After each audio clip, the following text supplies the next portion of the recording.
అయితే మనకి ఇప్పుడు ప్రజెంట్ నెక్స్ట్ అప్కమింగ్ ప్రాజెక్ట్ ఇది ఒకటి ఉంది బాలకృష్ణ గారిది. దాని తర్వాత కథలు ఏ రకంగా వెళ్తే బాగుంటుంది అనేది మీకు ఏమైనా ఐడియా ఉందా? ఎలాంటివి డెఫినెట్గా. చేసుకోవడం అని? అంటే నేను అదే చెప్తున్నా కదండి, ఒక కమర్షియల్ ఎలిమెంట్స్ ఉంటూనే ఒక డిఫరెంట్ ఏదో కొత్తదనం. కొత్తదనం ఉండాలి. అవును, ఎంతమంది మీరు అసిస్టెంట్ డైరెక్టర్ దగ్గర నుంచి రాసుకునే కథలు ఉన్నాయి, కొన్ని కథలు ఉన్నాయి. అవన్నీ అంటే అప్పుడు అనుకున్న ఐడియాలు ఎప్పటికప్పుడు మారిపోతూ ఉంటాయండి. బట్ ఈ తర్వాత ఇప్పుడు అనుకున్న ఆఫ్టర్ క్రాక్ తర్వాత నుంచి ఒక ఒక 3-4 ఐడియాస్ అవును ఉన్నాయి. అవి డెఫినెట్గా ఒక డిఫరెంట్ ఐడియాస్. సో ఇంకోటి ఏంటంటే ఆడియన్స్ కూడా చాలా మారిపోయారు. కోవిడ్ టైంలో మొత్తం వరల్డ్ సినిమా చూసేసారు, ఓటీటీ చూసేసారు. అందరూ నెట్ఫ్లిక్స్, అమెజాన్, తర్వాత అన్ని వరల్డ్ సినిమా మొత్తం చూసేస్తున్నారు. సో వాళ్ళ ఆలోచనలన్నీ నెక్స్ట్ లెవెల్కి వెళ్ళిపోయినాయి. మామూలు కదా.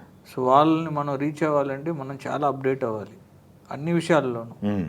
సో అది కథ మనం తీసుకున్న పాయింట్ కానీ, లేదా తీసుకునే బ్యాక్ డ్రాప్ కానీ కొత్తగా ఉండాలి. ఏదైనా సరే వాళ్ళని మనం థియేటర్కి రప్పించాలి. సో దాని మీదే వర్క్ చేస్తూ ఉన్నాం 100%.